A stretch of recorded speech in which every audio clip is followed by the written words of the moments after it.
What's going on, everybody? Welcome to the first episode of Tonight in Haddonfield. We got a bunch to talk about tonight. We're going to be talking Halloween TV series. We're going to talk about how it would work with Michael, how it would work without Michael. If my co-host has any interest in it, if it doesn't have Michael. We'll also be joined by Braden Timmons a little later tonight. But off the top, we've been trying to get this guy on here for a long time. I think the last time he was on the channel, we were talking Halloween Kills. I could be wrong, but I think that was the last one. It's Dean. What's going on, man? What's up, buddy? How you doing? Good, man. I'm getting ready to talk Halloween, having a drink. It's 10:15 at night, and Halloween Ends isn't on my TV. Oh, it's probably that's a good thing. That's definitely a good thing. Oh man, yeah. Halloween Kills is the last time you were on, right? I think it was. Yeah, it was at that big group panel that we did right after it came out. I think we gave everybody the opportunity to come on and say their piece and talk whatever they want about the film. Yeah, seems like a good place to start. Do you feel differently about Halloween Kills? Like it's the last time you've been on here, and I know I feel differently than I did that night. Yeah, I mean it grew on me. It's still probably top 4 for me. Definitely a bunch of rewatches. The pacing calmed down after I continued to watch it. Like after like 3-4 watches, I'm like, it doesn't seem as fast paced as it did originally.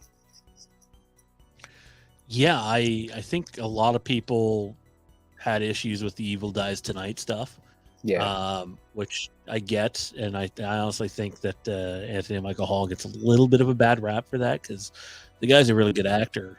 yeah, I agree. There's just a couple deliveries of that line in the movie that are a little cringe. Yeah, I say it to people all the time. I'm like, that's how they wrote it. That's how he played it. Give him some credit. He's just doing his job. Yeah. Hey, I mean, this is a Halloween show, but like, I'm a huge Star Wars guy. People shit over Hayden Christensen for years, and I used to just say he was doing what he was told to do. Like, give the guy a break. Yeah, right. There's a director, there's a creator, there's people that you have to answer to in these cases. So, yeah, Halloween Kills is really growing on me. Actually, every single time I see it, the flashback scene at the beginning makes me long for a period piece Halloween film. Like, I think the fan base would really take well if we got a whole period piece like that. Just to see a 90-minute film set back in the late 70s or even in the mid 80s would be incredible. I just think there's so much technology now that you almost have to physically write into your story for it to make any sense. Right. And you get some breaks when you go back, 20, 30 years and tell a story back then. I mean, that's my number one choice still. I would love to see them do something completely new but also have it set in the 80s. Yeah, that was an idea that I was kind of playing around with. Was like, if you're going to reboot it, bring it up maybe late 70s, mid 80s, something like that, and come up with a way to keep the story relevant to what we have. Keep it Myers, keep it Haddonfield, but change it up somehow. Like change out your characters, bring in like a new cast. But my idea was kind of, if you're going to bring in your legacy characters, have them be like residents of Haddonfield. Have them be like the townspeople. They're the people that have lived there for years. I think the one example I gave, I think I was talking to Wayne about it, was have like Nick Castle playing like Mr. Phelps, and he was the guy that owned the garage. Stuff like that. Like, so people they'll resonate with it, but you're not getting Nick Castle as Michael or, someone else, but he's in it. And we know who he is for the diehards. So stuff like that. I mean, I don't think it's as on point as, say, Danielle Harris as Annie in Rob Zombie's Right. movies. That's a very key central role in those movies. But yeah, I like the idea of, hey, if we're going to give people cameos, let's have them fill out Haddonfield, make Haddonfield a little more familiar, Right. That's my biggest lobby for whatever comes next in terms of a Halloween series. Like, if it's going to take place in Haddonfield or Russellville or wherever, and if we're going to spend 6 to 8 to 10 episodes with them, let's spend some time getting to know the characters that at some point are going to die, so that when they die, it's not like, oh, hey, Oscar got it, even though he was a dick in 2 scenes and we only had him in 2 scenes before then. It's like, is that really a loss to the viewer? I Yeah. do find that we don't spend a lot of time anymore in horror movies with characters that get killed off. Or I think if you go back, even in the earlier Friday movies, the earlier Halloween movies, at least you spend a little more time with those characters before they get killed off. Yeah, definitely do some kind of development, some kind of story building. Just let us get attached to them. So eventually when they're killed off, like it kind of has some meaning. You're gonna get that feeling you get when they killed off Rachel in 5. Like you're so attached to her in 4, and then they kill her off in 5. But like, give us something like that. I was so pissed off. Yeah, Like the bad first choice. time I seen that, like I thought for sure, and I didn't know it. Like I wasn't spoiled, so I watched 1, 2, and 4 in one night, and I think the following weekend we watched 5 in the producer's cut of 6, which was a rare find back then. Yeah, Uh, and like I just assumed, okay, well Rachel's gonna have this huge part, and nope. 25 minutes in, yeah, bye. Yeah, and not even in like a ton of that 25 minutes. Yeah, So yeah, no, I was angry when she got she got killed. yeah, it sucked. It's one of the major downfalls of many in 5. I still haven't let that go yet. Before we go anywhere, I'm going to borrow our multiple choice question from the Legacy of Halloween, which, by the way, if you haven't yet, some of the conversations from tonight will pop up over on that YouTube channel. Head on over to the Legacy of Halloween and subscribe there if you don't like listening to us talk Star Wars or Game of Thrones or anything else. That channel is exclusively only Halloween. And tonight we did, or today we did a little video, Halloween night dance, and a little bit of series talk that we're going to transfer over to this video as well. But I'm going to borrow the multiple choice question from that video. And that is, what Halloween sequel is your favorite in the franchise? This is a little bit of a tease for next week's episode. What is your favorite Halloween sequel? I've listed Halloween 2, Halloween 4, Halloween H2O, and D for other. I guess like Halloween Kills would still count. Halloween 2018 would count. Halloween Ends would count for whoever is that brave. But yeah, what is your favorite Halloween sequel? Let us know down in the chat, whether you're part of the live chat or watching after the fact. We would love to hear what you have to say. Dean, where do you fall on this? A little preview for next week's episode. I'm 2 all day. I grew up on 2. It's almost like if I'm watching 1 and I'm in for a marathon, I'm putting 2 in immediately afterwards. I still think, I think when 2018 first came out, I was just recency bias. I think when you go see a new movie, you're bound to either like it more in that moment, then you're going to end up liking it for good, or you're going to end up disliking it more in that moment, then Yeah. you're going to end up disliking it for good. And for me, Halloween 2 still is my preferred sequel to Halloween 1. Yeah. Like I love what David Gordon Green did with 2018. I love the ending of that film. I love the score by Carpenter and company. But there's something about Haddonfield Memorial Hospital in 2, that setting that Oh, it's great. just I don't know about you, but whenever I was a kid, I hated going to the hospital. Yeah, That old it's school creepy. hospital look where you look down, like if you're there at 2 o'clock in the morning, and Yeah, it's eerie. who's It's weird. Yeah, and that movie does a really, really good job of capturing that feeling. yeah, it's fantastic. That's a big seller for me. Is just like the whole suspense factor of the whole movie. It fits, I think, with the first one. That's why I think it's such a good follow up. John said Halloween 2. Mr. Whitfield said Halloween 2.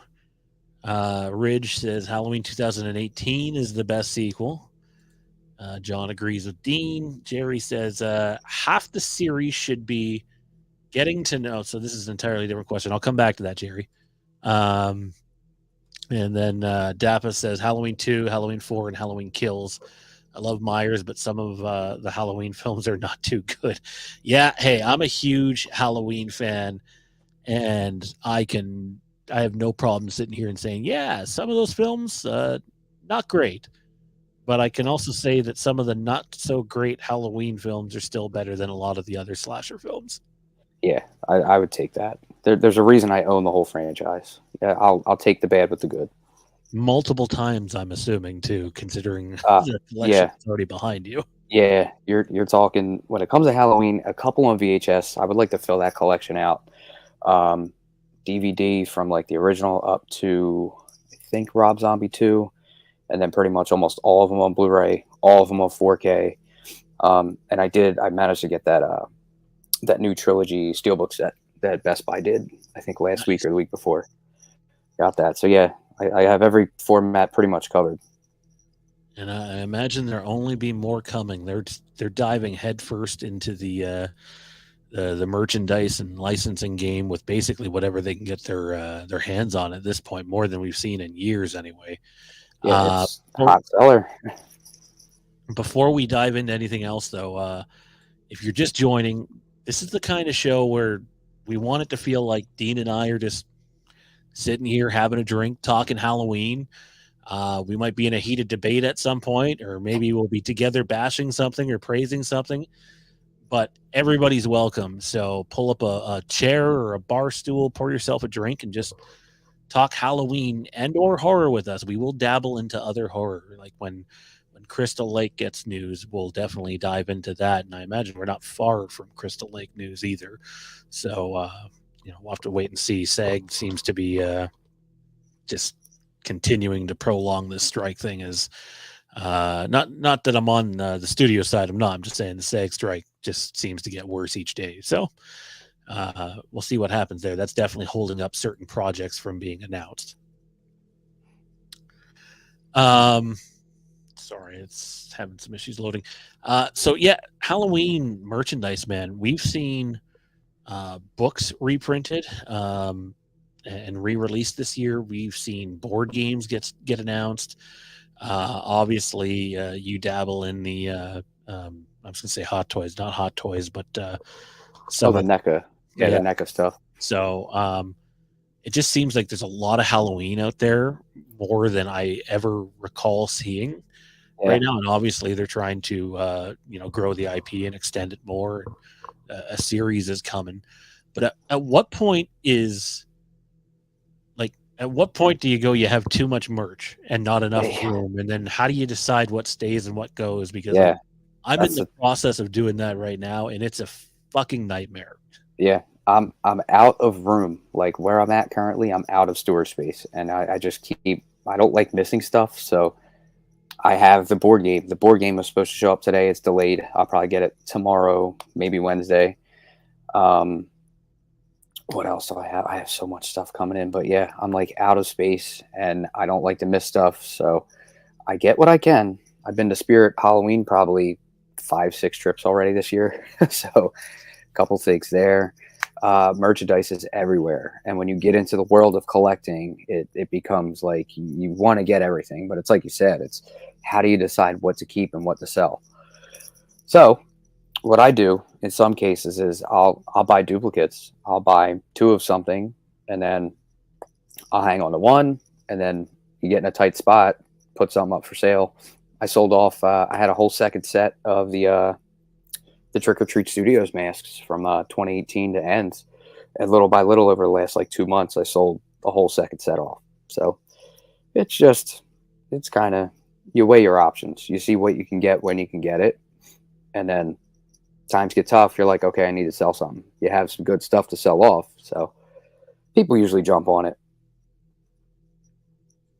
Yeah, my thing's spacing. Like I just not enough space. I got so much stuff that is just sitting in black and yellow storage containers, just out there in the cold right now, and it's kind of a piss off because it's like you spend so much and you spend your time also in investing in it and finding certain things, and then I look around me and I just don't have a ton of room to put stuff up here, and it's like how much of it do you hold on to? Do you sell any of it off? And then it's like, what do you sell off if you don't have duplicates Yeah. that you're not going to regret later, right? That's the toughest part. You're like, can I get rid of this or can I sell this now and get this back later? It's tough. That's why I've kind of become like a hoarder. Like I have so much, and half the time I don't want to get rid of any of it. So I just kind of find creative ways to store it away. There'll come a time. Eventually, you'll get older and you'll be like, "Do I need all this?" And you'll start selling it off. Yeah. Sadly, I think I've hit that point. It's not that I want to necessarily, but it's like, what good is it doing me right now being packed away? And when will it do me good again? Right. So Yeah, it's definitely not something I long to do, but it's coming quicker than I care to admit. Um, there's just so much Halloween now. It's I know it's crazy. everywhere. I went to my Spirit Halloween actually. I was there Saturday, and I was hoping I'd see just something that stood out. And Yeah, Spirit Halloween sucks in Canada. Like really. there's Man, never anything new, man. It's that brutal. sucks. Well, if you Even need stuff, let me know. There's like I got like 5 or 6 good ones around me, so I even can. the masks there, like the Michael masks, are like the one with like the neck here, and it just the rest of the mask looks awful, and the hair is everywhere, and I think that's the part two. I think that's the Trick or Treat Studios part two, and the whole face is white. The whole neck is like flesh tone. Yeah, yeah. There's a ton of those. You go to Spirit Halloween in Canada, that's all you see. So I was yeah, shocked because I thought for sure, okay, it's like, hey, David Gordon Green trilogy is out. There's going to be some of those masks, and I'm looking like not one, not a single one. I'm like, really. wow. Wow, So they did have Curse of Michael Myers though, so that was that's one I've never seen in store. yeah. So that was the first time I've seen that actually in store. So they also Nice. had I think it was a different version of the H1 mask, but it looked like you'd have to have like the skinniest head in the world To to even get wear it it. on. Yeah. Look stupid tight. We're going to be joined in just a couple of minutes here by Braden. I see him in the green room, so we'll get him in here momentarily. Dude, I just want to talk to you a little bit about physical media. I think it's come out recently that Best Buy is no longer going to be carrying physical media in their stores, which I don't know. For me, I hate the idea of physical media not being available. Obviously, it is if you go to the right place, but like, what the whole reason I stopped to go into Best Buy is to look at their physical media section. I'm not Yep. going in there to buy a fucking microwave or an oven or a fridge. To use you that do, great, but I like to see what they have for like collector's editions on things and stuff. Yeah. Um, yeah, they're going to be done sometime. They didn't really give a specific date. It could be as early as the first quarter, which is anywhere between January, I think, and March, or it could stretch out to like mid-year or maybe the next end of next year. They've been scaling back for months, if not like the entire last year. I've been lucky. I have one Best Buy that I go to pretty frequently. Still has a decent section, but I see it dwindling. I see it getting lower and lower every time I go. And then that news broke that that's going to scale back and they're going to get out of it. Um, Walmart, Target, same thing. They're pretty much almost pulling their sections. It's getting tough at retail, but for someone like me, I buy the stuff constantly. If you know where to look and you know where to buy from, it like what you're hearing with it. Oh, it's dying out. It's far from dying out. Like you have websites like Shout Factory, Scream Factory, Arrow Video, Vinegar Syndrome. I use sites like Diabolic DVD, Orbit DVD. I think Grindhouse Video is another one. Like, there's a lot of outlets to buy this stuff from. It's just scaling back to more of a collector hobby. So you're looking for places online to order stuff like that. Even Amazon, though. Amazon gets a ton of this stuff for pre-order. So that's it. It looks like it's dying out at retail, but it's very much alive. Like online, it's going to move to online because it's such like a niche like collector hobby now. I'd love to. I mean, I know they exist. We have some old record stores around here where, like, you go in and you can find, I wouldn't say anything old, but a lot of old stuff, but also a lot of new stuff that's coming out today on vinyl. Um, I know there's a couple of stores up here like that carry physical media, and you're paying a premium too if you're going to shop at a place like that. It's not going to be as if you found it on the shelf at Walmart or Best Buy or something. No. But I just hate, like, don't get me wrong, I love that we have access to online, and probably going to sound like a fucking grumpy old man saying this, but like, if I'm out and about with the wife and the kids aren't with us or something, one of my favorite things to do is to go into a store like that and look at the different physical media. I mentioned to you today earlier in a chat where I was like, um, I would love to see like a big department store that just focuses on physical media, whether it's movies, vinyl, games. I'm not saying something the size of Walmart, but yeah, maybe something the size of a Best Buy or a Future Shop back in the day. And online's cool, but there's just, it's like going to a library almost, or going to, up here anyways, Indigo, down there maybe Barnes and Noble, and looking at books. I love looking at books too. There's something about being able to be in the store looking for the physical media that you're looking to find. Yeah, we have I don't know where they're at. I wish I could find them. Bull Moose. There's a couple of them. I think there's one in Connecticut and maybe or close to like New England, Massachusetts or something. That's pretty much exactly what you're talking about. You walk in there and it's like one or two floors, and that's all it is. It's books, it's vinyl, it's I think Blu-ray, DVD, 4K, old release stuff, new release stuff. I really wish we would get more stuff like that. A member from the group was messaging me. I think it was like last week or the week, maybe the week before. He said it was called McKee's or something near him. I have to go back and get the name, but he sent me a picture from what the store looks like, and my jaw dropped. It was 2 floors and just anything and everything you could imagine. So I would like to actually take a road trip one day, like a Sunday. I'm off work, I have nothing to do. Like take a drive and go find a spot like that, and I'll spend hours in there and just come out with like a whole haul. Sam's here. Yeah, you should be in bed. Like what? It's like 3:30 your time, man. Have a drink at least. Join us. Joining us now, he is the man behind The Last Nighmare. Huge Halloween guy, wonderful creative guy, good dude. It's Mr. Braden Timmons. What's going on, dude?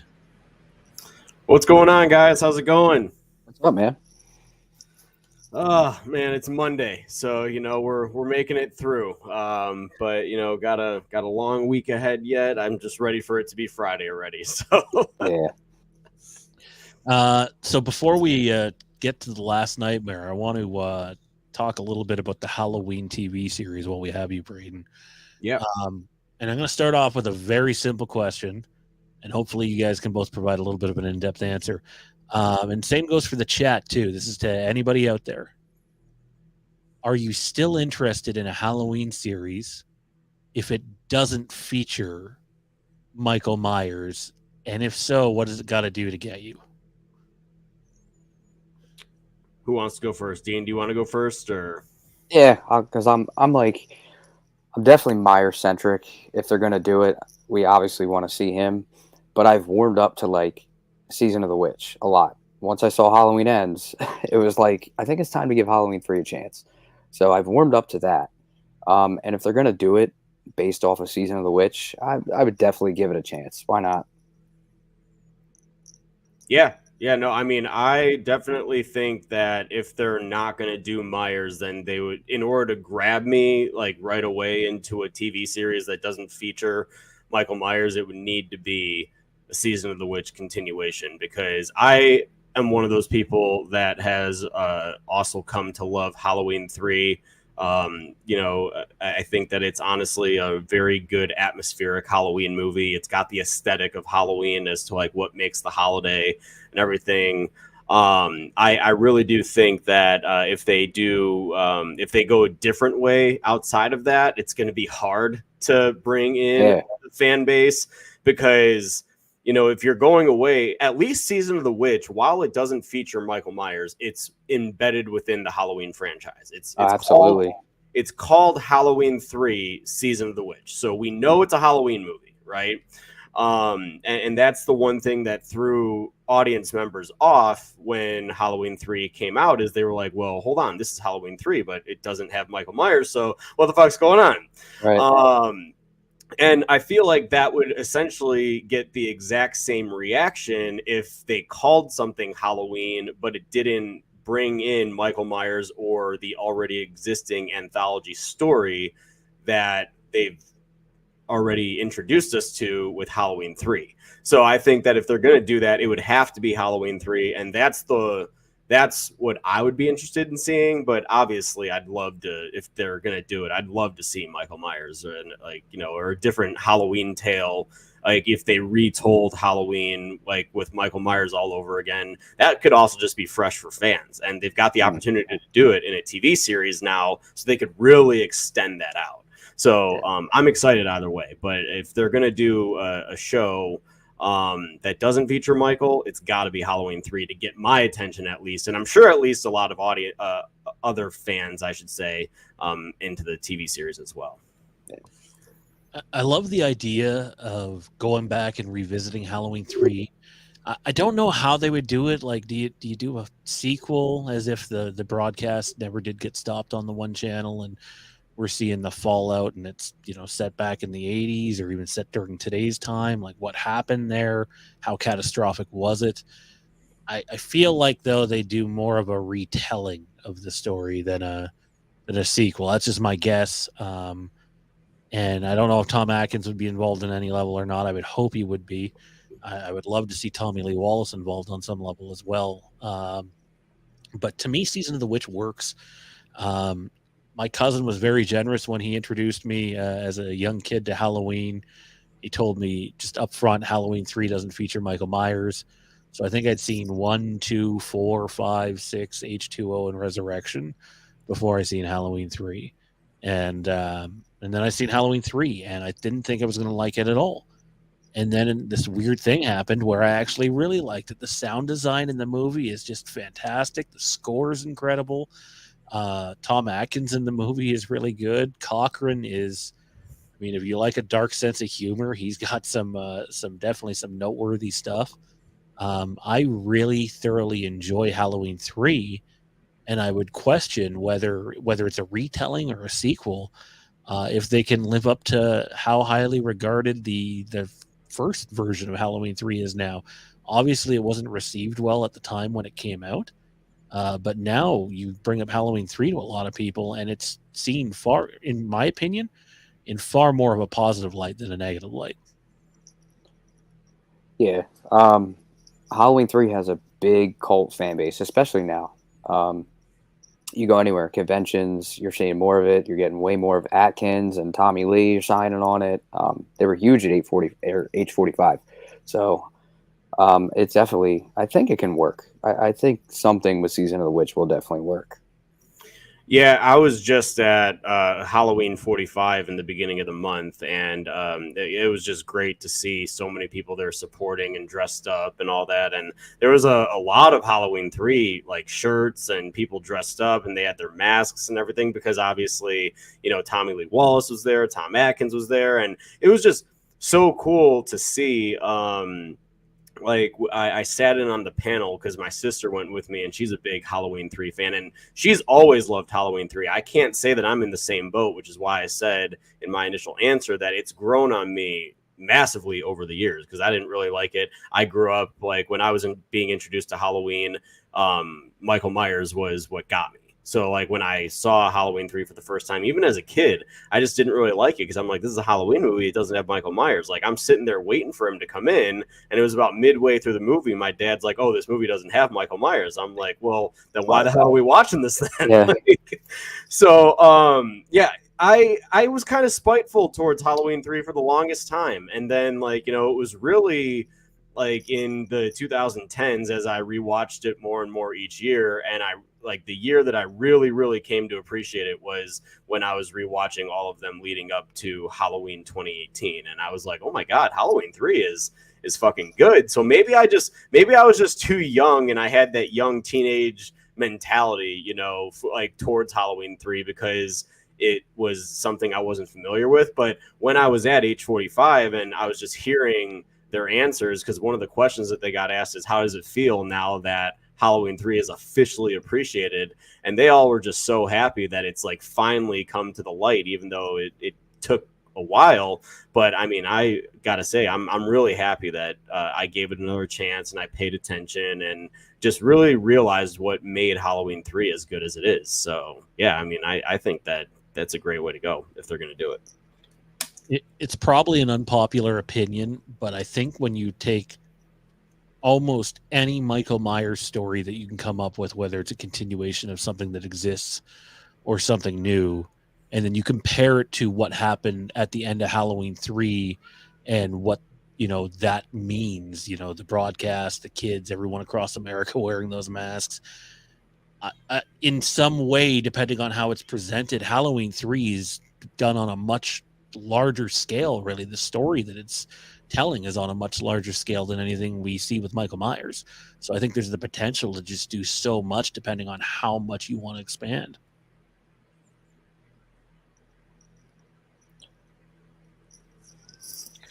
Sorry, I got a cat over here driving me nuts. Apologies, guys.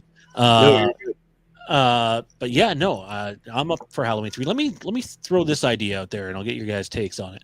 I mentioned it to Dean the other day. I don't think this will happen. So no one say Sean went and said this is going to happen. I don't think it's going to happen. But it's something that could relate to Michael Myers, even if it doesn't show him, or maybe it ends in, say, 1963. But what do you guys think about, and I'm going to drive Dean nuts here. I see people drive the poor guy nuts all the time in our Legacy of Halloween Facebook group, where people call it the Cult of Thorn trilogy, even though it's not really that. But then again, I got my headcanon trilogy of 1, 2, 4. So, but what do you guys think about the possibility of a Cult of Thorn trilogy dating all the way back to when it first starts? And maybe you end with little boy Michael being corrupted in 1963. Obviously, you're probably spanning hundreds of years. There would definitely be like a fantasy element to that. It'd probably have to be stupid expensive. But could you guys be sold on a Cult of Thorn story, an origin story, if you will? Because it was definitely an out there, whether you liked it or not. By the time they got to where they are in Halloween 6, the producers got like, it's a very out there thing with all sorts of possibilities. It kind of reminds me a little bit of what Fear Street did with their 3 Netflix movies, but I could see something like that working. It'd work for me anyway. What about you guys? I would be open to it if it's going to be like a part of the series, depending on how many episodes they do. If they weren't going to do Season of the Witch and kind of drag that out, if they were going to go that direction, I think maybe if they're going to do like maybe 6, 7, 8 episodes, I think you can tell that story across that and then lead up to Myers, and then you're setting up your next season if it's going to expand past 1. So seeing like the Cult of Thorn origin, I would definitely tune in. Yeah, see, I think that it would need to be just one season focusing on that. Like Sean, you were saying that could be like, it could even go all the way back into like the fantasy stories and stuff. Now, if they did like say a 10 episode season and that was their end game to lead up to that night in 1963, where it leads to young Michael, I feel like then if they did it, maybe each episode could feature different time periods. That would be a simpler way to tell that story, because you don't want to stretch that out into 4 seasons of that and then it ends with the young Michael Myers getting that curse on him.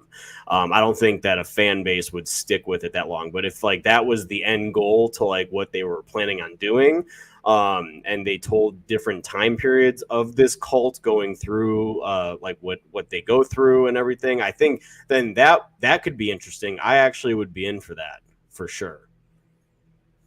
Yeah, I don't know how much the Halloween fan base though would be up for seeing stories that your first probably 2 episodes, my guess would be you're talking like 1800s, right? So like how many people are going to sign up for a story that's dated back then? But I think you could just do all sorts of creative, interesting things. I think in terms of Pika says, yeah, that's corny.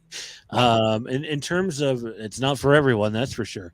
But in terms of like how far you go, I think story wise, it makes sense if it was just one season, like 8 to 10 episodes, and you end on Michael sort of getting converted or lured in by the cult in 1963.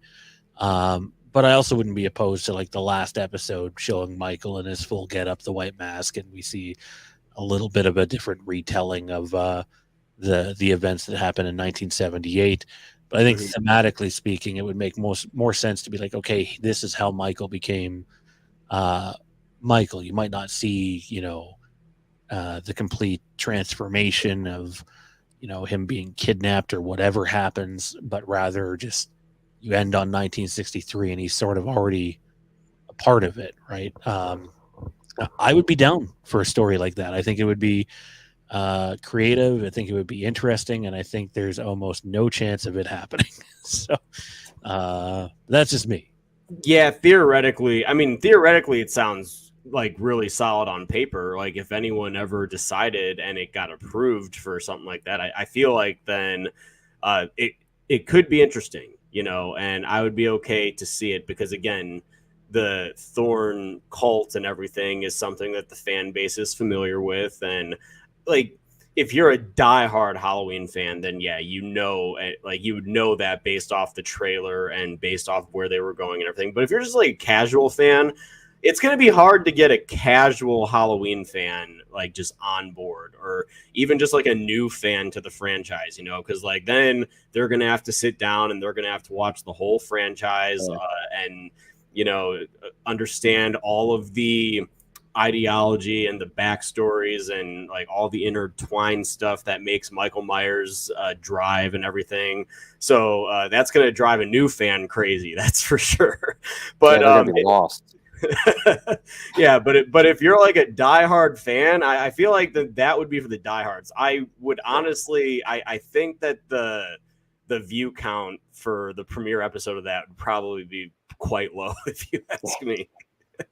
No, I'm right there with you. I think that's the type of niche thing that is not gonna please many people. I just think you can tell a very creative, interesting story by doing that. And I like your idea where a different episode could represent a different year leading from like 1750 all the way to 1963 sort of thing.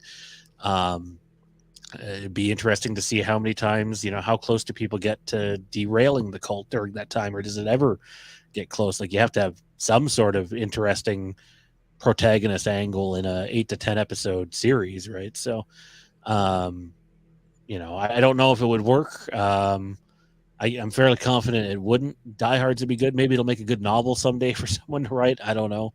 But let me flip the question on you guys. Miramax has acquired the rights to make a Halloween TV series that they say is likely to connect to some movies. But let's just focus on the series. If you're Miramax, you already co-own the film rights with Trancas. But you still had to pay and also have a creative pitch to acquire the TV rights from Trancas.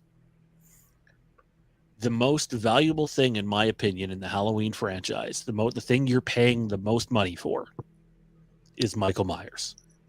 So I have a hard time, even though it'd be cool to see something Season of the Witch, I have a hard time believing that they paid a ton of money and then are not going to go use the most valuable asset, which is Michael Myers. My question is, if you're going to do this for multiple seasons or even just one season that's 8 to 10 episodes, what's your guys' best pitch on making a Halloween Michael Myers TV series work? Obviously, they've said they'd like to connect films to it. I don't know how the hell that would work. I think we've all been puzzled. Braden and I were live when it happened, the whole cinematic universe thing. I've really struggled over the last couple of weeks trying to figure out an idea of how Michael Myers on the small screen across 8 to 10 episodes, or even if it's 3 seasons of 8 episodes, like to stretch it out that far, like how does it work? What do you guys think? It's tough.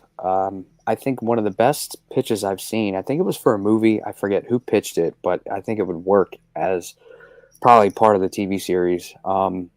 There was an idea that Michael was more like a drifter, and he just kind of he wandered and he just traveled state to state, and I think it was pretty much he kind of just showed up somewhere around Halloween, and people had heard about him, through the news, through the reports and stuff like that, and they were aware, but it was almost like he was just kind of moving almost unknown, because it was like he would be in an area and pop up, and he would be around, and he would, do his thing on Halloween. And then I think it was like the following morning, it was almost like he kind of packs up shop, and he takes off the mask, he takes off the coveralls, and then he's just kind of at a diner the next morning, and he's in there as like a customer sitting down to like get a cup of coffee or something like that, and people actually have no idea that this is the guy who's been moving along like state to state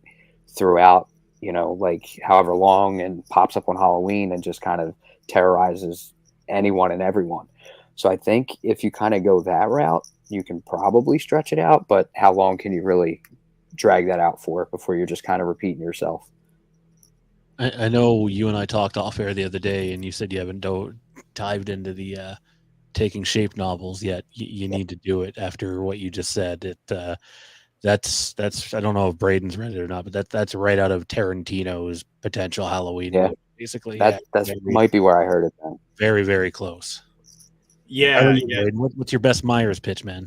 I mean, I personally would like to see either a sequel to Halloween 4, which I know fans have been begging for the longest freaking time, with like now an adult version of Jamie Lloyd. Like, obviously, Halloween 4 left us with that cliffhanger ending. I actually literally just saw a tweet the other day, and it literally had young Jamie Lloyd holding the knife at the top of the stairs, and the tweet's caption was, "Remember what they took from us." And it was just that image, and people were just in the comment section agreeing to that fans, they feel like we're robbed from that ending, because Halloween 5, I mean, it cut to a year later, and she was a mute for the longest, like for basically half of the movie. And I understand Halloween 5 also has gotten a following now for whatever reason, but I don't like Halloween 5 at all. It's just not a movie for me. Like, I try to find enjoyment in it every time I watch it. Normally it takes about 6 beers for me to start finding that enjoyment, but hey, like I'm glad if there are people in the chat or people that are listening at a later date that love it. Hey, hats off to you. Enjoy what you're going to enjoy, man. That's all I got to say. That's the best part about these long extended franchises. I just don't like Halloween 5. I think Halloween 6 kind of brings forth some interesting development, but I would love to see a proper sequel to Halloween 4, with a reasonable story, with one that we can get behind as fans. Either that, or I mean, you know me, I'm an H2O guy. I'd love to see more of John Tate in this universe, and I'd love to see what he has been up to and everything like that. I don't know if we're ever going to get that, which is why I went out and did it. But yeah, I think that I'm a H2O guy for sure, so I'd love to see more of that. And that also connects right back to Halloween 2, Halloween H2O, which is like the sequel to Halloween 2. So I'm good with just building off from there as well. Whether it be a movie or a TV series, I mean, I'll be the first person on planet Earth to sign up for a Halloween 4 sequel. I love that movie. It's my favorite Halloween movie. I call me stupid. I think it's the best Halloween movie too. I just, for the same reasons that we were obviously not as extreme, but the same reasons we just discussed in terms of like a Cult of Thorn origin story, I don't know how many people want to sit through another, well, these sequels didn't happen, but this is the continuation to this film. I just don't know how easy of a sell that is for the general audience, anyways, on the small screen. Diehards, they're going to be there. The diehards, they already have their money. They're going to go buy whatever channel that this comes on, whatever streaming app that this comes on. I know I will be. I'm going to make sure I see it every single chance I get, as soon as I can too. But I could see it working if it's like not necessarily a direct sequel to Halloween 4, but rather, you know how at the beginning of Halloween 4, we just talked about this on that fandom show, a lot of people they talk about the scenery at the beginning and how it feels like Halloween and autumn. But a lot of people actually forget that there's text and a voiceover at the very beginning of Halloween 4. What if we got something like that briefly recaps Jamie Lloyd's story? Not necessarily all of 1, 2, 4, but Jamie Lloyd's story specifically. And then all of a sudden we're, 2015 or 2020 with Jamie Lloyd, and the story picks up from there and where she is in life now. It gives you a little bit of backstory, but still allows you to continue on with the character in today's time without necessarily having to see those movies. Yeah, and I think it works.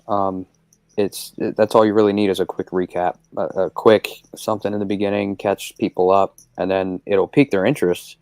If they don't know everything about it and they want to know more, then they just go back and watch, anything they wanted to catch up on. So I think something like that, it works. And then I know you mentioned, are we going to go back and we're ignoring these sequels and this fits in here and whatever. Not to get off topic, but Saw X knocked that out of the park, I think. Like, for that fitting in between Saw 1 and 2 and going back and being like a new sequel, but prequel, however you want to label it, I think they pulled that off beautifully. So I think the potential's there. So it can be done. As long as you get the right creative attached to it, yeah, it's definitely possible.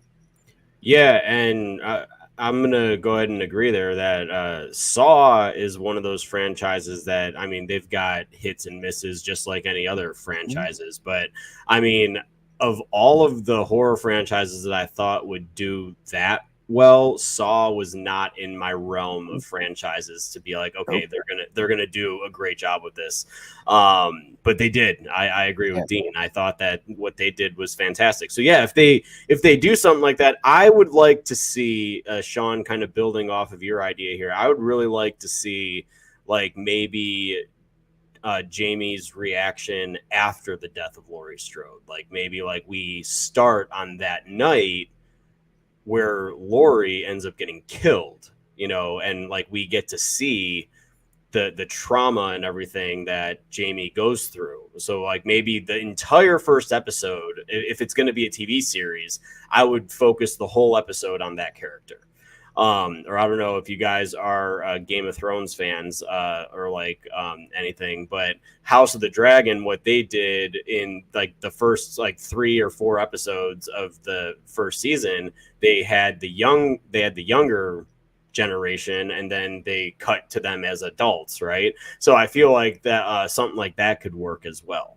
If you get the right creatives, Dean, like you said, I feel like it could be done. Yeah, House of the Dragon's a great example. If you'd seen Game of Thrones, you got something extra from this. And this kind of leads to the whole, maybe you can allude to the events of Halloween 4 without having to have, necessarily flashbacks or spending too much time worrying about the people that are no longer here, because obviously Loomis wouldn't be there either, or Laurie. Although I like your idea of seeing, the death of Laurie. But House of the Dragon, at the end of its first episode, there's this scene between a father and a daughter. And if you've seen Game of Thrones, all 8 seasons, that scene is mind-blowing to you as a fan, because it's literally like they're talking about the events that don't happen for like another 100 and however many years it is. And yet, if you haven't seen Game of Thrones, the scene still works because they're telling you about this destiny that this character might have and this important thing that she inherits that's not just meaningful to her life, but the life of everybody in the kingdom, basically in the world. Excuse me.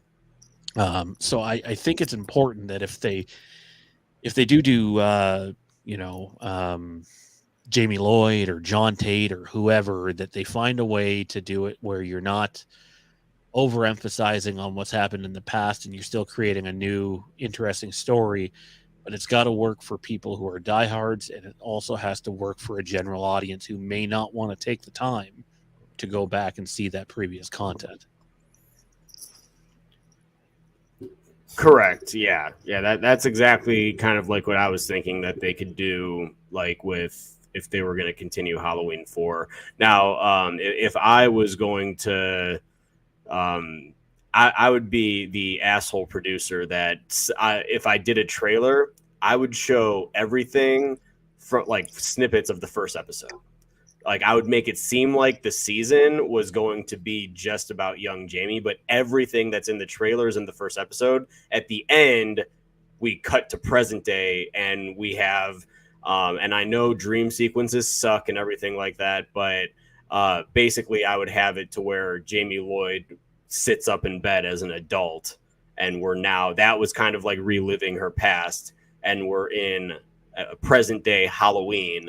And from there, the TV series then picks up for episodes 2, 3, 4, all that stuff. So, yeah, I'd sign up for that. Like again, I don't know how likely it is, but I can sit here with my fingers crossed. I know we talked about on that fandom show. Someone recently put out the idea that maybe the Womp Stomp guys would go check out Halloween, and I mean Braden's knees deep in Halloween already, so I don't know how much of an appetite there is to do a different Halloween story away from John Tate, but I do hope that someone on a really big level tackles a project like this, even if we don't get it in a official capacity.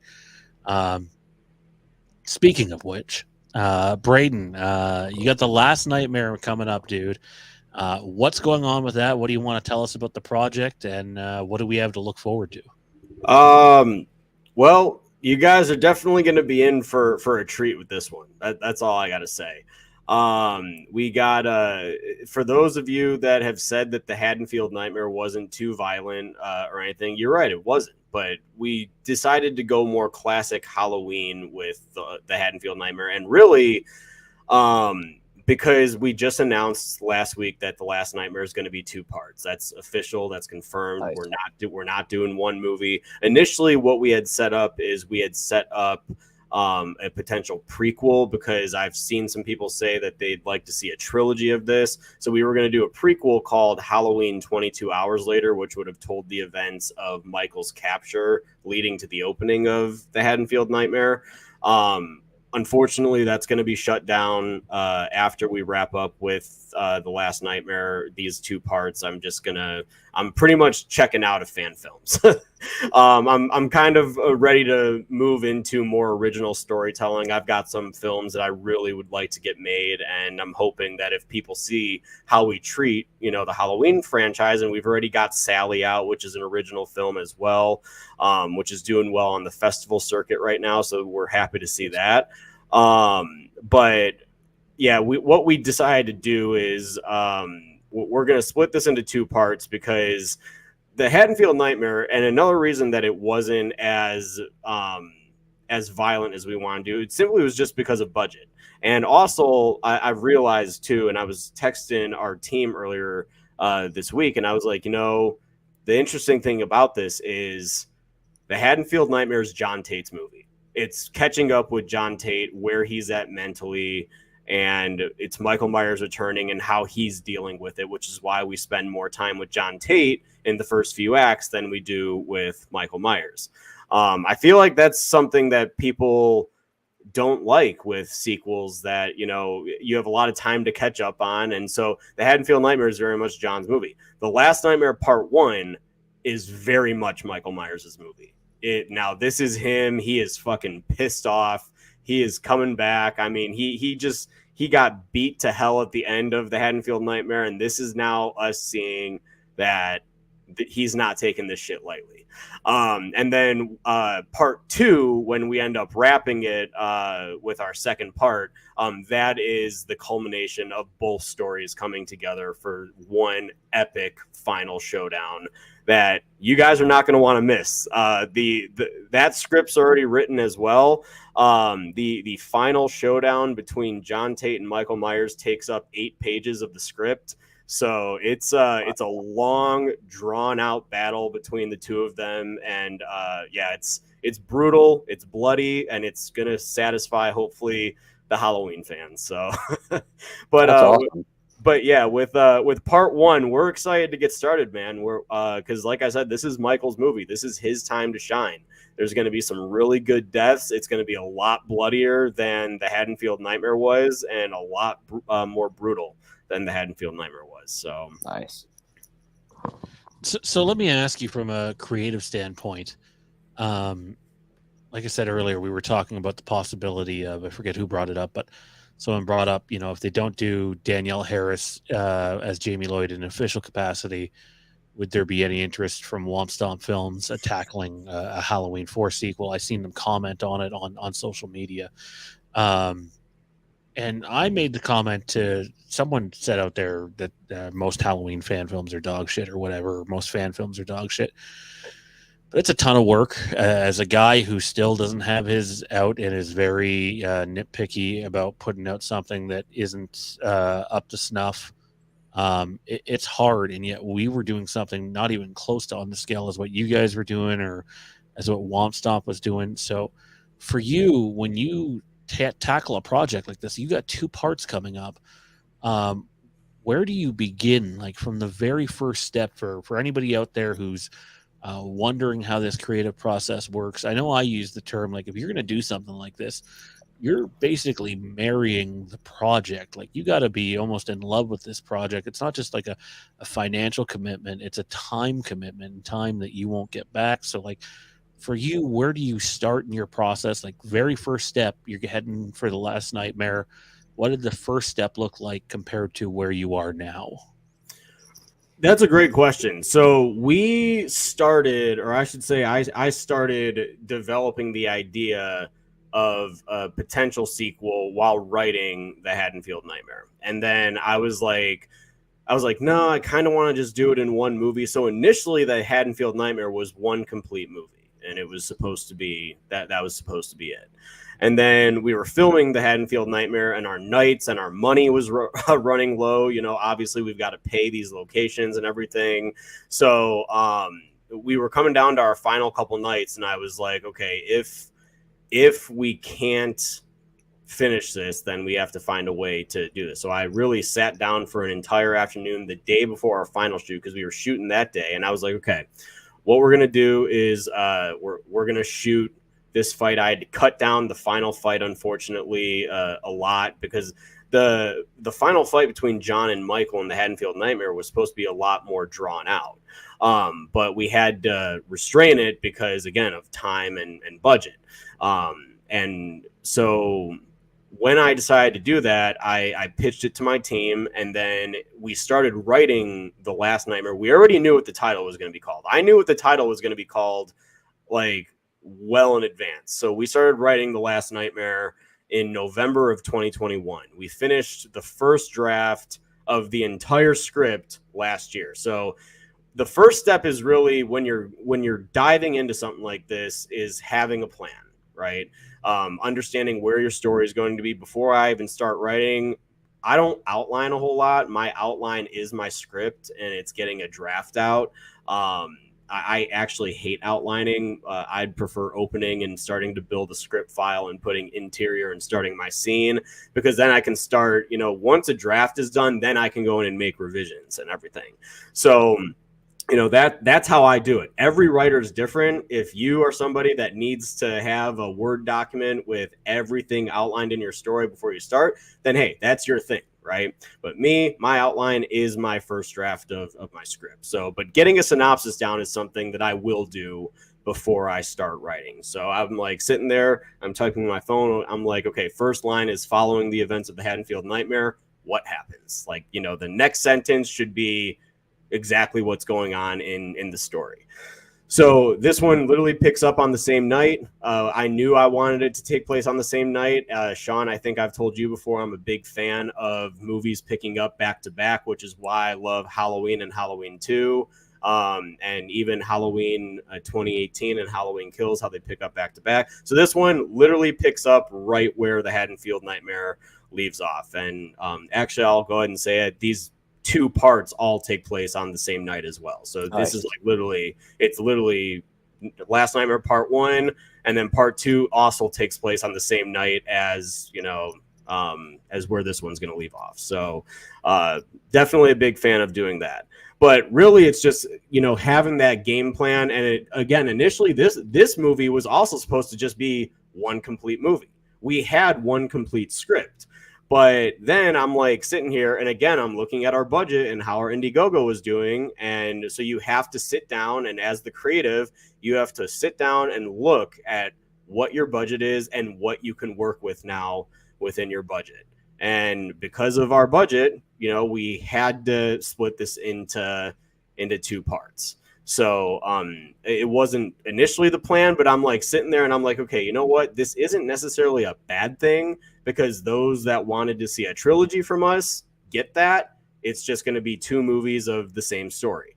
So, it's not going to be a sequel, and then we're not going to go back and do a prequel. Instead, they're going to get 2 sequels. So it's just unfortunate that they're going to have to wait till Part 2 to see that final epic showdown between John Tate and Michael. But hopefully the conclusion of Part 1 here will get people excited enough to see where we were going to do that. So when we were looking at that, I knew exactly where I wanted because again, it was all one script and you just had to trim it. You had to basically split it.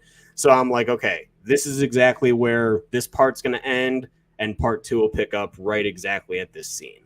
So it's going to be like a 2-part TV series, if you will. It'll be like, you get one episode and then another episode.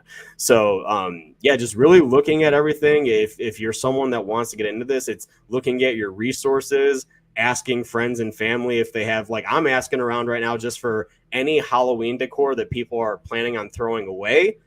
Throw that over to me, because that's stuff that we can sort through and throw that in a scene or something like that. Or if anyone has any leftover cobwebs, we're going to need cobwebs for a few of our scenes anyway. So I'm like, hey, throw that over to me. So really, you just got to be smart with your resources and everything. And that's basically how I go about it. Is I just try to look at this, and I mean, my team behind me is like, I got to give them major props, because they're the ones that are helping with the designs of the posters and making them look as professional as they can look. So we have said that we're not posting shit. We are being very smart with what we are posting, and we want to market this like it's the real thing. So looking forward to it, dude. It sounds awesome. Thank you. Now, this is probably a bit of an out there question, so if you can't answer, that's fine. Do you have release date goals in mind for not just Part 1, but Part 2, keeping in mind, obviously, you can have a release date goal and not necessarily hit it? Yeah, no, absolutely. I mean, obviously, the end goal with these is to get them out, right? Like, because obviously Haddonfield Nightmare got a lot of attention, like when that came out a few years ago. And so naturally people were excited to see another part. So now that we are moving forward with not only 1 part, but 2, obviously people are going to want to know. So our goal right now is to have Part 1 out by the end of next fall. So we're aiming for a Halloween 2024 release for Part 1. And then for Part 2, we're just hoping 1 year later. So we're really hoping fall 24, fall 25 for Parts 1 and 2. I will say Part 1 is definitely going to be the longer part. Part 2 is essentially just going to be the 3rd act of what would have been just the one complete movie. So Part 2 is going to be shorter. Part 2 is probably only going to clock in between 35 and 40 minutes. But Part 1 will be a solid probably 45 or 50 minutes. So Awesome. That's fantastic, man. Before we let you go here, is there anywhere people can find what you're doing at? What do you want to let people know about? Yeah, no, you guys can find me on social media. I'm on YouTube as well. Just search Braden Timmons and I'll come right up. Do a lot of horror stuff on my channel. I mostly review all of the new horror movies that are coming out. We have Fear Freaks each week, so you guys can look forward to that. And any trailers or anything that goes directly to my channel. You guys can also find me on social media. Just search Braden Timmons and I should pop right up. So would love to have most of the viewers here tonight in our chats as well. Actually, before I let you go, I'm going to ask you both this question. We don't just talk Halloween on this show, so there is a horror movie that's coming out that I honestly can't wait for. I think it looks really good. I've heard some good things about it. What do you guys think from what you've seen of Eli Roth's Thanksgiving? Braden, you first. I'm excited as shit for it. I think it's about time that we get a really stellar Thanksgiving horror movie. I think that some of them that we've gotten in the past have been cheesy, a little too cheesy for my liking. So I'm really excited to see that Thanksgiving is finally going to have a holiday where we can sit down and watch a damn good, entertaining, brutal horror movie. I can't wait for it, man. I was excited for it before I saw the trailer. After I saw the trailer, the excitement literally flew through the roof. So I think that Eli Roth is going to do wonders with this movie. It looks good. I hope we don't get burnt. How about you, Dean? Where do you fall with Thanksgiving? Yeah, I'm definitely looking forward to it. I hadn't heard much about it, and then I saw the trailer release. So I was like, all right, let's check this out. And that trailer sold me. So I'll be there, if not early, day one. So it's like Braden was saying. Go ahead. That was filmed up here too, I believe. I believe it was filmed in Port Perry, Ontario, part of it. So, nice. What I didn't know at the time, or else I might have tried to go down and see what was going on. But I honestly cannot wait for that movie. It's definitely my most anticipated release between now and the end of the year. Anyways, Braden, thanks for coming out and doing this, man. Can't wait to have you back to talk more Halloween and follow what's going on with the Last Nighmare. And hope you have a great end of your Monday, dude. Yeah, absolutely. Thank you guys, man. And Dean, did I hear when I got on here that it was like 3:30 your time? That was our mod, Sham. He's in the UK, so he's like 3:30. I was gonna say, I was gonna be like, man, get some freaking sleep, man. I know, right? But thank you guys for having me on here. It was a pleasure speaking with both of you, and I hope that you guys have a fantastic week ahead. All right. Likewise, dude. Thank you. No problem. All right, bye, guys. There you have it. Braden Timmons of The Last Nighmare. You can check him out on his YouTube channel, Braden Timmons. Good stand-up dude who I enjoy having on whenever we possibly can. It's been a fun first episode, man. We're an hour and 10 minutes into this thing as we get ready to close down here. I'm going to put you on the spot. Next week, we're talking Halloween 2 versus Halloween 4. The visuals, the kills, the story, how it did in the box office. We're going to dive into every category we possibly can in this, in my opinion, the heavyweight tilt for the best Halloween sequel. I think these two are 1, 2. I just think Dean and I have different orders of what we put them in. So be on the lookout for that. And we'll also have James Grimm joining us on the back half of that show. And we'll dive into mask making and then what he has going on with Halloween Aftermath. But for this show, I couldn't let us go to the end of this show without bringing this movie up. You know where I'm going, at least to an extent. Halloween Ends. If you had to pick, honest to God, Halloween Ends or Halloween 5, what do you prefer and why? I have an answer, but I'd like to hear yours first. I'm probably going to go 5. As crazy as it sounds, it goes back to like nostalgia. I grew up, I'm born in 84. So I grew up all in the 90s watching just every slasher series you can think of. So AMC Fear Fest and all those marathons. 5 always popped up. It was always on.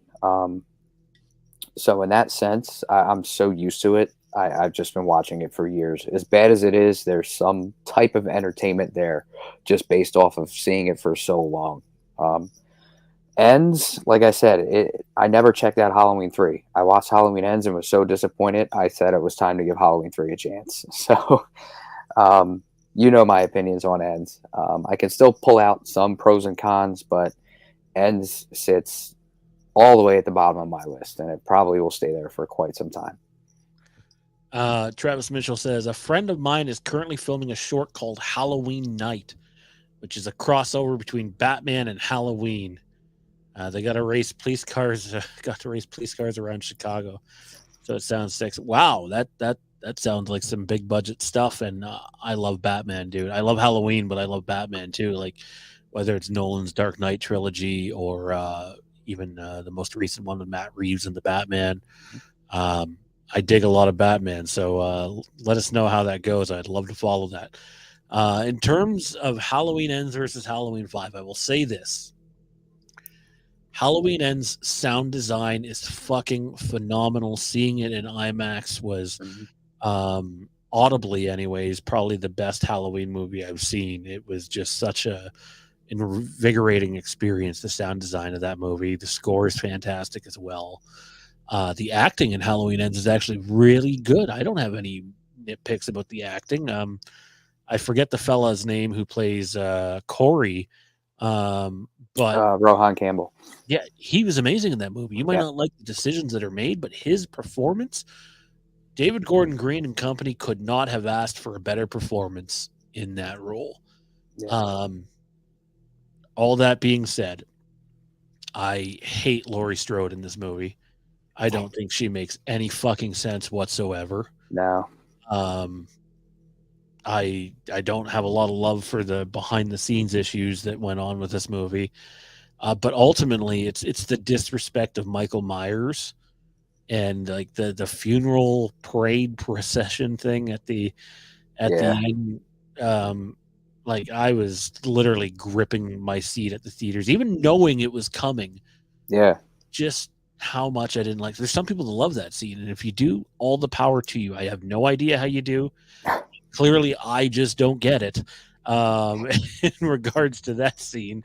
But I just think they treated the character with such disrespect after treating the character pretty good in the two prior films. It's just like they decided they had enough.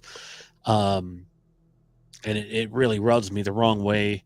But Halloween 5 also has a fucking downright terrible score, in my opinion. Oh, yeah. The fucking theme for the cops drives you nuts. Awful. The mask in Halloween 5, in my opinion, is the worst in the franchise. It's up there. Yeah. I don't like Don Shane, I don't want to speak ill of those who are no longer with us, but I don't. Hang on. Did I just kill Don Shanks? I believe he. I think you might have. Okay, so I don't like that at all. I don't like, the Man in Black in that movie. It's just this fucking downright terrible follow up to my favorite Halloween movie, and yet we get so much over the top. Whatever it is, acting, I guess you could say, from Donald Pleasance as Loomis in this movie, where he's just like he's been on a fucking 28 night bender or something where he's had it. He falls to the wall and he's ready to sacrifice Jamie, and Loomis makes that movie endurable, and for honestly for Donald Pleasance's performance alone, but I'd also add Bo Starr in there. I'm a big Meeker guy. Between Pleasance and Starr, they really do a wonderful job of at least carrying the little bit of good that is in that movie. So I'm going to go H5 as well over Halloween Ends. Yeah. Yeah, I have to agree. Anyways, ladies and gentlemen, let us know in the comment section down below what your thoughts are on the Halloween TV series. What works for you? What wouldn't work for you? Would love to hear your thoughts. Will you watch a Halloween TV series if it doesn't feature Michael Myers? If so, What does the story need to be about? If you haven't yet, please take a moment, like the stream, comment down below, share your thoughts there, subscribe. Also, check out our Legacy of Halloween YouTube channel. The most recent video is a discussion about Halloween Night Dance in the series. And slash the notification bell to keep up to date with all the future content we got going on here. Dean, what do you got going on? Anything exciting happening in the near future as we close out here? I'm getting ready for Halloween. I know I have like 4 big events at work coming up, so I'm going to be very busy at the tail end of this week. And then I am due for my annual Halloween rewatch. Leading up to Halloween, I'll go back and rewatch the franchise as I do every year, kind of a tradition. So I got a busy week between rewatching films, and then I'll be very busy at work. So I got a full week. I hear you on that one. I'll end the show with this little story. Dean's already heard it, but I'll say it again. I'm coming in on the weekend, and the in-laws are up, and everybody's in the living room watching TV, and they're like, "Come on in, we're watching Halloween. Come sit down." And so I walk into the living room. And remember, mind you, they said they're watching Halloween, which was kind of true, but also kind of not. I thought they meant, obviously, John Carpenter's 1978 classic. I go into the living room, and literally the first thing I see on the TV is fucking Tina. Oh, jeez. And more than any other Halloween character. And I was just like, this is not Halloween. This is Halloween 5. And it was just terrible. Oh, man. Anyways, man, thanks for doing this for tonight, dude. Can't wait to do it again next week. We'll try to launch a little closer to our intended start time, but this was a lot of fun. Absolutely. Braden, any final thoughts before we get out of here, man? This was fun. I'm glad to get episode 1 out of the way. Work out some kinks. I got my setups finally ready to go, so we should be a lot closer to start time for next week. And yeah, I mean, find me in that group in the Legacy of Halloween, moderating, trying to keep my sanity. I'm looking forward to next week with James Grimm. Yeah, check out the Legacy of Halloween on Facebook or Fandom Empire now. Fandom Empire now has like 500 and change members. Legacy of Halloween has 245,000. However the hell that happened. So yeah. Anyway, don't go. That's appreciated, but sadly, I got work in the morning, so going is a must for me. Again, big thanks to Braden, to Dean, for Sham for coming out. Matt Whitfield was in the chat earlier. To everybody else at Fandom Empire, it's a lot of fun. You can catch us Monday nights at 10 p.m. Eastern. Can't wait to talk more Halloween here with Dean. Have a great night, and don't forget, the Boogeyman is coming.